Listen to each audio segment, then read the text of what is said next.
Hey everyone, welcome back to the channel. Today we're diving into one of the most influential works in moral philosophy, Groundwork for the Metaphysics of Morals by Immanuel Kant.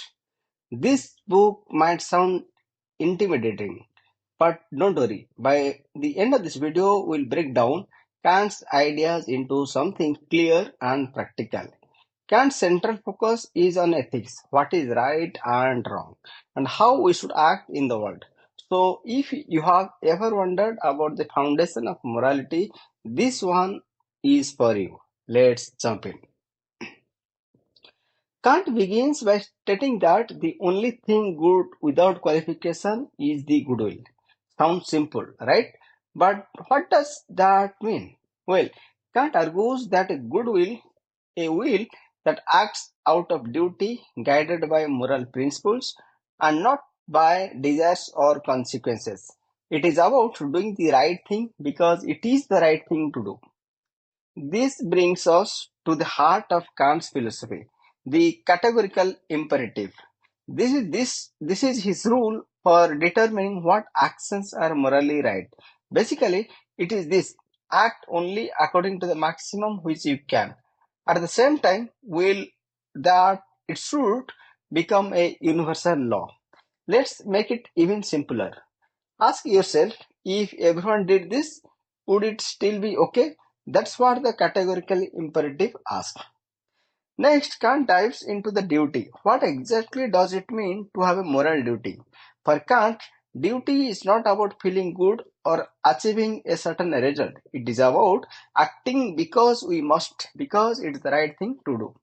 Kant says that true moral actions come from respect for the moral law, not from personal inclinations or what is in it for us.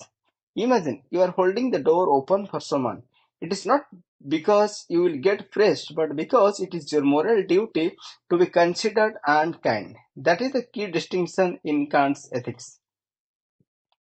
Kant also emphasizes autonomy, which means acting according to your own rational will, free from external influences or selfish desires.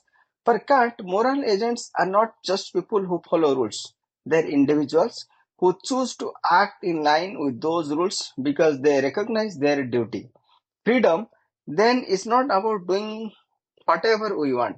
It is about choosing to act based on rational moral laws, not on personal wants or external pressures.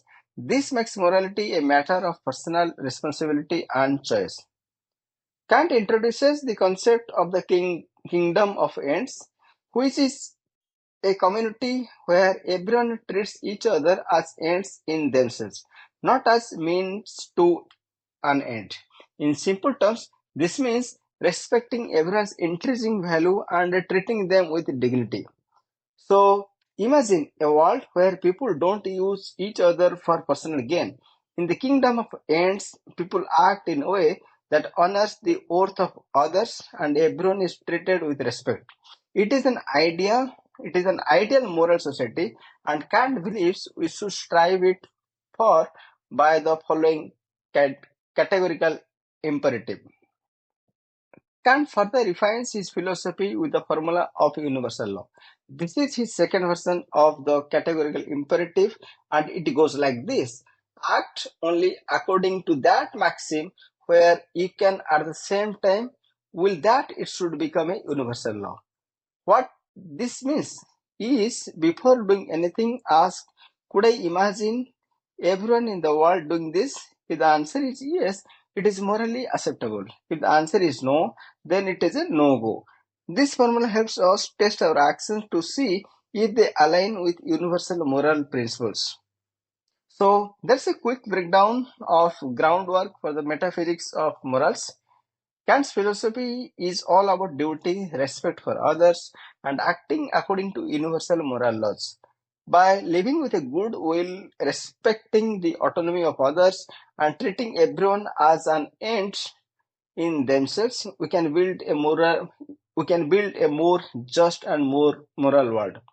If there is one thing to take away, it is that Kant believes morality is not about personal feelings or consequences. It is about doing what is right because it's right, no matter what. What do you think of Kant's ideas on duty and moral law? Would you apply this categorical imperative to your daily life? Drop your thoughts in the comments below.